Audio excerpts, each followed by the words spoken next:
Hey, salut tout le monde! À l'heure où vous regardez cette vidéo, je suis actuellement en vacances à Berlin pour quelques jours et j'ai évidemment emmené des livres avec moi dans ma valise. Je me suis dit que j'allais vous montrer ça en vidéo. C'est un format que je vous ai déjà proposé il y a quelques semaines lors de précédentes vacances en février si je ne me trompe pas. Si ça vous dit, je vous mettrai le lien de la vidéo en barre d'infos. J'ai décidé d'emmener 5 livres avec moi. Nous partons 6 jours, donc je ne pense pas que ces 5 livres seront lus, à moins qu'on ait de la pluie vraiment tout le long de notre voyage et qu'on soit enfermé. Mais voilà, c'est juste pour me challenger, puis pour avoir aussi le choix, arrivé sur place, de pouvoir choisir tout simplement ma lecture. Et vous le verrez, c'est une sélection assez éclectique parce que j'ai dû alterner entre lecture personnelle, entre guillemets, et lecture professionnelle, c'est-à-dire que je lis dans le cadre d'une collaboration, mais je vous expliquerai tout ça. C'est parti. Le premier livre que j'emmène avec moi, c'est Son frère de Philippe Besson. C'est devenu chez moi une coutume d'emmener un Philippe Besson en vacances. Si vous vous en souvenez, lors de mes précédentes vacances, j'avais également mis Philippe Besson dans ma valise. Enfin, Philippe Besson. J'avais mis Paris-Briançon, le dernier titre de Philippe Besson, que j'avais d'ailleurs dévoré sur mon lieu de vacances. C'est devenu une coutume parce qu'en fait, je trouve que Philippe Besson a ce talent d'accrocher le lecteur et c'est exactement ce que j'ai besoin quand je voyage parce que je lis principalement lors de mes trajets, donc que ce soit en train ou en avion. Et lorsque je lis en train ou en avion, il y a régulièrement des bruits de fond en fait qu'on n'a pas quand on lit dans son canapé. Moi, je suis peu habituée à sortir. Je lis beaucoup à la maison puisque je suis en télétravail permanent. Donc, j'ai plus l'habitude de lire avec ce bruit de fond. Donc, il faut vraiment, quand j'ouvre un livre dans le train ou dans un avion, que je puisse être sûre que ce livre va m'accrocher. Et avec Philippe Besson, voilà, son écriture a ce talent-là. En plus de ça, ce sont des récits qui sont très courts. Donc souvent, je les lis, c'est principalement des livres de 150-200 pages. Là, on est encore sur un format, il fait même pas 160 pages. Donc c'est quelque chose que je peux lire sur un trajet pratiquement, ou voilà, en attendant à l'aéroport. Et ça ne prend pas du tout de place dans la valise. Ça se glisse dans un tote bag, dans une petite valise cabine. Donc franchement, je n'ai pas envie de m'en priver. Si vous l'avez lu, je suis curieuse d'avoir votre avis en commentaire. Dites-moi tout ça. Je sais que c'est un de ces titres quand même les plus connus. Moi, pour ceux qui ne l'auraient jamais lu et qui aimeraient démarrer Philippe Besson, je peux vous recommander sa trilogie qui démarre avec le titre Arrête avec tes mensonges. Ça a été la révélation pour moi, c'est ce titre-là que j'ai lu en premier, et puis je me suis plus arrêtée. Et évidemment Paris et Briançon que j'ai dévoré en début d'année et que vraiment je vous recommande. Le second roman que je vais glisser dans ma valise, il est un peu plus épais. Ça s'appelle Ça arrive à tout le monde de Frédéric Terrien. C'est un premier roman, ça sort le 5 mai. Et je le lis parce que j'accompagne la maison d'édition depuis le début de l'année, qui s'appelle L'échelle du temps, que je ne vous ai pas stipulé. Je les accompagne dans la parution de leurs romans toute l'année. Donc il y a 6 sorties qui vont se faire. En tout cas, moi, je vais les accompagner sur 6 sorties de romans. Je vous en ai déjà parlé. Je vous ai parlé de 2 titres précédemment parus en librairie. Vous pouvez retrouver ça sur le blog si ça vous intéresse. Celui-ci, donc, il est à paraître en mai. Donc, voilà, la date approche. Il faut absolument que je le lise. Je me suis dit que les vacances, ce serait la bonne occasion. Cette couverture, alors, moi, j'ai complètement flashé sur cette couverture. Je trouve qu'elle appelle au soleil, elle invite aux vacances. Donc, même si on est à Berlin sous la pluie, ça donne quand même un petit air de farniente. Comme je vous le disais, c'est un premier roman et j'ai découvert en préparant cette vidéo que Frédéric Terrien, qui est l'auteur, est fan de musique. Donc je ne sais pas si ça sera éventuellement évoqué dans le récit. En tout cas, il a un podcast qui s'appelle La Voix des Sillons. Et moi qui suis passionnée de podcast, je pense que je vais aller écouter ça en complément de ma lecture. Vous me dites en commentaire si ce livre vous tente. J'ai beaucoup de mal à vous montrer la couverture sans le reflet de la fenêtre devant moi, pardon. J'ai beaucoup trop hâte.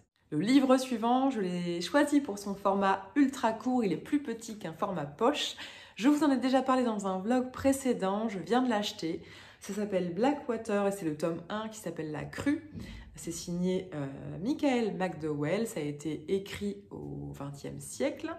On est dans le récit en 1920 et on va suivre une famille américaine. On est dans le sud de l'Alabama. C'est une saga qui va se diviser en 6 tomes. Un tome sort tous les 15 jours jusqu'au mois de juin, donc aux éditions Monsieur Toussaint l'ouverture. J'ai trouvé le concept hyper original et c'est clairement ce qui m'a fait craquer. J'ai déjà lu des retours de lecture, de lecteurs pardon, sur les réseaux. Visiblement, c'est quelque chose qui s'avale, qui se dévore. Donc je me suis dit que pareil, sur le lieu de vacances, ça pourrait être parfait pour me passer le temps. C'est un livre qui fait à peine 250 pages et comme il est vraiment très court, enfin très petit, je pense que ça va se lire assez vite. Et puis comme le tome 2 arrive bientôt, j'ai envie de me dépêcher de le lire pour pouvoir aller acheter la suite. Les 2 romans suivants vont être lus dans le cadre de ma participation au prix Maison de la Presse, qui arrive lui aussi à grands pas. On doit délibérer sur le gagnant, enfin on doit délibérer avec les membres du jury le 3 mai, donc pratiquement à mon retour de vacances puisqu'on sera de retour vers le 20. Enfin, en tout cas, il restera plus beaucoup de temps et j'ai 6 livres à lire, donc il faut que je m'empresse de découvrir tout ça. Le premier, c'est Celle qui criait au loup de Delphine Sada, qui est sorti aux éditions Plomb lors de la rentrée littéraire d'hiver, donc en janvier 2022. C'est un premier roman également. Là aussi, j'ai fait quelques recherches avant de préparer cette vidéo, enfin avant de tourner, pardon, et je me suis rendu compte que l'autrice était médecin, qu'elle vivait à Paris. Je n'ai pas précisé que je ne lisais pas les 4e de couverture, mais je vous l'ai déjà dit dans de précédentes vidéos. C'est quelque chose que je n'aime pas faire parce que j'ai l'impression d'être spoilée avant de découvrir le texte. Donc je me fie vraiment à mon instinct de lectrice, à savoir voilà, la couverture, est-ce qu'elle m'interpelle, le titre. Bon là, en l'occurrence, c'est un livre qui m'est imposé, entre guillemets, avec ma participation au jury, mais c'est super parce je découvre quand c'est comme ça des livres vers lesquels je ne serais pas allée en librairie. Quoique celui-ci, je vous cache pas qu'il me faisait déjà de l'œil parce que je le voyais beaucoup sur les réseaux et que vous avez été plusieurs à me dire que ce livre était génial. Vous étiez plusieurs à me dire que vous aviez eu un coup de cœur. Donc, ça ne fait que renforcer mon envie de le lire. Je vous dirai ça à mon retour de vacances. En tout cas, clairement, il est dans ma valise et j'en fais ma priorité. Et pour les mêmes raisons, je vais découvrir Americase de Ludovic Manchette et Christian Niemek, qui fait donc partie de la sélection du prix roman de la Maison de la Presse, pardon. Il y a 6 romans en lice et donc je l'ai pris. Alors celui-ci, j'ai lu Alabama 1963, qui était le premier roman à 4 mains de ces 2 auteurs. J'espère que vous suivez. Celui-ci, donc, c'est leur second titre. C'est quelque chose, je pense, qui se lit très vite. Si l'écriture est la même que dans Alabama 1963, on est sur quelque chose de très fluide qui se dévore aussi. J'avais été, même si le coup de cœur n'avait pas été là, j'avais été très entraînée par la plume, par l'importance de dialogue aussi, parce qu'il y avait beaucoup de dialogues qui font que le livre se lit beaucoup plus vite. Donc j'espère que celui-ci sera pareil. Là aussi, j'en ai lu beaucoup de retours positifs, notamment chez mes copines blogueuses qui en ont beaucoup parlé en bien. Donc j'ai hâte. Je sais que je vais rencontrer les auteurs aussi, donc je vais peut-être préparer quelques questions à leur poser lorsqu'on fera la remise du prix le 10 mai.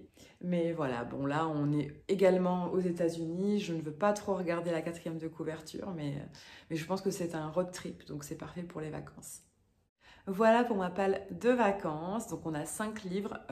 Comme vous le voyez, j'ai alterné lecture personnelle et professionnelle entre guillemets, même si j'aime pas dire ça parce que clairement, si j'avais pas eu envie de découvrir les titres, par exemple du prix Maison de la Presse, je les aurais refusés, j'aurais refusé la participation. Donc voilà, ça reste un grand plaisir pour moi de découvrir ces livres. J'espère que cette vidéo vous a plu, j'espère que ça vous a inspiré des idées de lecture. Si vous avez lu un de ces titres, n'hésitez pas à interagir avec moi en commentaire, je me ferai une joie de découvrir votre avis. Et puis voilà, je vous dis à bientôt. Ciao!